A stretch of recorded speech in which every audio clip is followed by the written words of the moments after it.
वरूथनी एकादशी कथा।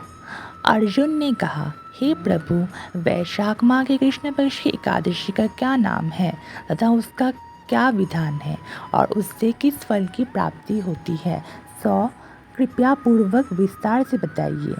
अर्जुन की बात सुन श्री कृष्ण ने कहा, हे अर्जुन, वैशाख माह के कृष्ण पक्ष की एकादशी का नाम वरूथनी एकादशी है।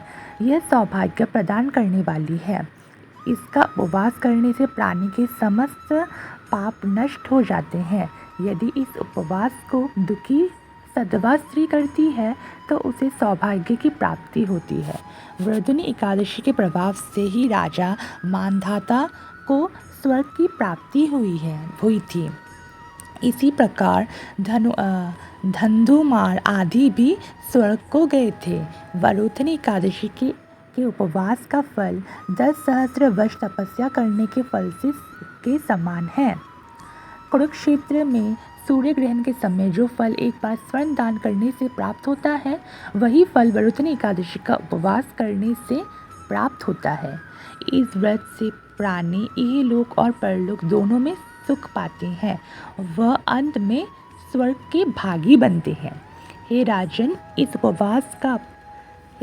इस एकादशी का उपवास करने से मनुष्य को इहलोक में सुख और परलोक में मुक्ति प्राप्त होती है। शास्त्रों में कहा गया है कि घोड़े के दान से हाथी का दान श्रेष्ठ है और हाथी के दान से भूमि का दान श्रेष्ठ है। इनमें श्रेष्ठ तिलों का दान है। तिल के दान से श्रेष्ठ है स्वर्ण का दान और स्वर्ण के दान से श्रेष्ठ है अन्नदान।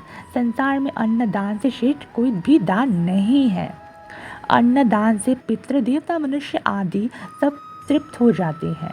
कन्यादान को शास्त्रों में अन्नदान के समान माना गया है। वरूथनी एकादशी के व्रत से अन्नदान तथा कन्यादान दोनों श्रेष्ठ दानों का फल मिलता है। जो मनुष्य लालचवश कन्या का धन ले लेता है या आलस्य और कामचोरी के कारण कन्या के धन का भक्षण करते हैं, वे प्रलय के अंत तक नरक भोगते रहते हैं या उनको अगले जन्म में विलाप जोनी में जाना पड़ता है। जो प्राणी प्रेम से तथा यज्ञ सहित कन्यादान करते हैं, उनके पुण्य को चित्रगुप्त भी लिखने में असमर्थ हो जाते हैं। जो प्राणी इस वरूथनी एकादशी का उपवास करते हैं, उन्हें कन्यादान का फल प्राप्त होता है।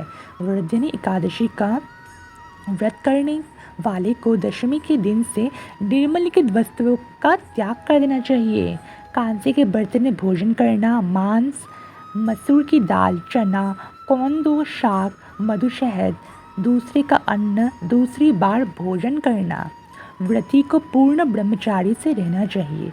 रात को सोना नहीं चाहिए, अपितु सारा समय शास्त्र चिंतन और भजन कीर्तन आदि में लगाना चाहिए।